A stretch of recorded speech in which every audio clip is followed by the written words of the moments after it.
दुल्हन हाट एक क्रूर प्रथा पार्ट 3। अभी तक आपने पार्ट 2 में जो भी सुना उसके आगे, लेकिन कहाँ, इस बात से मैं पूरी तरह अनजान थी। कुछ देर बाद गाड़ी फिर एक बड़े घर के सामने रुकी जो दिखने में अच्छा खासा था लेकिन ज़्यादा बड़ा नहीं था। मैं डरी सहमी उसी गाड़ी में ही दुबकी रही। आसपास कोई नहीं है। पूरी तरह संतुष्ट होने के बाद मैंने झांक कर देखा था, गाड़ी बंद हो चुकी थी और मैं अंदर फंस चुकी थी। कुछ ही देर में नज़र सामने से आती हुई एक महिला पर पड़ी जिसके हाथ में पर्स था और आंखों पर चश्मा। उसके पास आने पर मैं एक बार फिर गाड़ी में छुप गई। वो औरत गाड़ी में बैठी और गाड़ी एक बार फिर चलाने लगी। मन फिर आशंका से भर गया और मुझे खांसी आ गई, जिसे सुन उसने झट से गाड़ी रोकी और गाड़ी को चेक करते हुए उन्होंने मुझे देखा। मैं डरी सहमी सी एक कोना पकड़ ली थी। उसने मेरी हालत देख शायद अनुमान लगा लिया था, या कहा जाए उसकी परखी नज़रों का कमाल था। जो मेरे अंदर छुपे डर को उन्होंने पहचान लिया था। वो महिला और कोई नहीं, मिस कमला थी। मुझे देख उन्होंने कुछ नहीं कहा और शांत बैठे रहने को कह उन्होंने एक बार फिर गाड़ी दौड़ा दी। पिछले 1.5 सालों में इतना कुछ देख और अनुभव कर लिया था, किसी पर सहज भरोसा नहीं होता था। मन में विचार आ रहा था, मैं एक बार फिर किसी मुसीबत में ही फंसने जा रही हूँ। एक अकेली किशोरी के लिए जीना इतना आसान कहाँ था। मैं वही बैठी हुई गाड़ी के रुकने का इंतजार करने लगी। कुछ देर बाद गाड़ी रुकी तो वो कमला जी मुझे एक जगह लेकर आईं जहाँ मेरे जैसे ही और भी बच्चे थे। मुझसे ना डरने का कहते हुए मिस कमला मुझे वहाँ से एक कमरे की ओर ले जाने लगी, जिस पर दरवाज़ा देखते ही मेरे बढ़ते कदम रुक गए। मेरी मनोदशा को समझते हुए कमला जी मुझे वहीं पास ही पड़ी बेंच की ओर ले गईं और मुझसे वहाँ बैठने का कहकर खुद भी वहीं बैठ गईं। मेरे सर पर हाथ फेरते हुए मिस कमला मुझसे मेरे बारे में पूछने लगीं। पहली बार किसी ने सर पर हाथ रख इतने धैर्य और प्यार से कुछ पूछा था। मेरा डर थोड़ा कम हो गया, लेकिन भरोसा मैं अभी भी नहीं कर पा रही थी उन पर। मिस कमला मेरी परेशानी समझ उस जगह के बारे में बताने लगी थी। वहीं पता चला वो एक बाल सुधारक गृह था जिसमें वो बच्चे वहां रहने आते थे जो कम उम्र में किसी न किसी अपराध में लिप्त थे, जिन्हें वहां भेजकर सही गलत की शिक्षा दी जाती थी।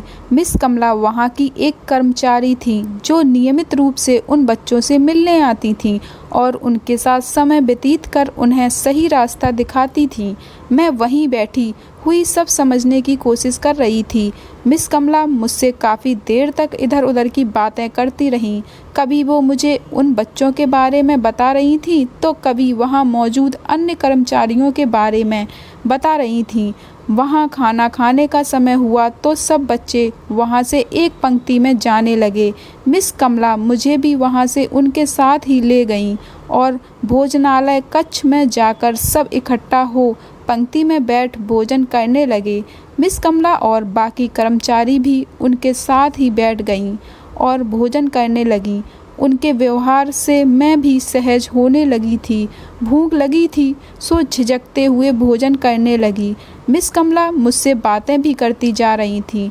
धीरे धीरे मैं सहज हुई और उनसे खुलकर बातें करने लगी।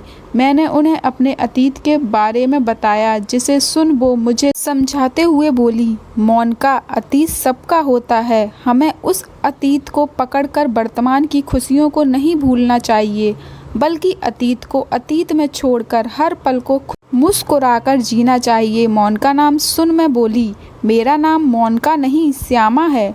तो मिस कमला कहने लगी, श्यामा अब नहीं रही, आप मोनिका हैं। मिस कमला की बातों ने मुझे बहुत प्रभावित किया और मैं अपने अतीत को भूलकर आगे बढ़ने लगी। मिस कमला मेरे साथ बातें करती, खेल खेलती, अच्छे बुरे इरादों में पहचान कराना सिखाती।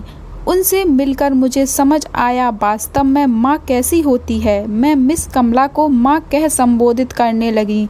मुझे पढ़ना लिखना नहीं आता था, सो पढ़ाई लिखाई भी करवाने लगी। धीरे धीरे मुझे पढ़ाई लिखाई की महत्ता समझ आने लगी। समय गुजरने के साथ मिस कमला मुझे अपने साथ अपने घर ले आईं, जहां मुझे पता चला मैं जिसकी गाड़ी में छुपकर वहां आई थी वो व्यक्ति उनका भाई था जो उधर से गुजर रहा था। मैं मिस कमला और उनके भाई के साथ रहने लगी। धीरे धीरे मैं पढ़ना लिखना सीख गई। अब मुझे पता चला रिवाज के नाम पर जो मेरे जैसी लड़कियों के साथ होता था वो गलत था। शिक्षा की कमी के कारण विशेष तबके के लोग इस प्रथा को अभी तक निभा रहे हैं। मैंने मिस कमला से इस बारे में बात की और हमने साथ मिलकर इस प्रथा के विरुद्ध उचित कदम उठाने का निर्णय लिया।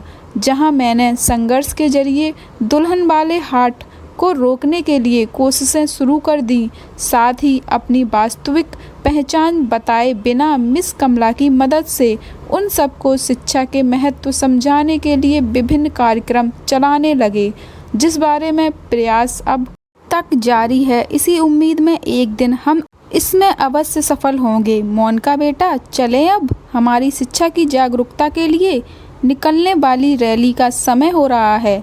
आपने सारे बैनर और बच्चों को तैयार कर लिया है ना? इसके लिए मिस कमला ने डायरी बंद करते हुए गाड़ी ड्राइव कर रही मोनिका से पूछा। कमला को सुन मोनिका बोली, हाँ माँ, सब हो गया है। मुझे यकीन है हम मिलकर जल्द ही शिक्षा के जरिए इस प्रथा को समाप्त करने में कामयाब होंगे। कमला बोली, सिर्फ प्रथा को ही खत्म नहीं करना है मोनिका, हमें बल्कि लोगों में जागरूकता भी भरनी है, जिससे भविष्य में कभी कोई श्यामा इस प्रथा का शिकार ना बने। यह कहानी आपको कैसी लगी और इसी प्रकार की कहानियों को सुनने के लिए मेरे चैनल को सब्सक्राइब, लाइक एंड कमेंट करें। Thank you for watching.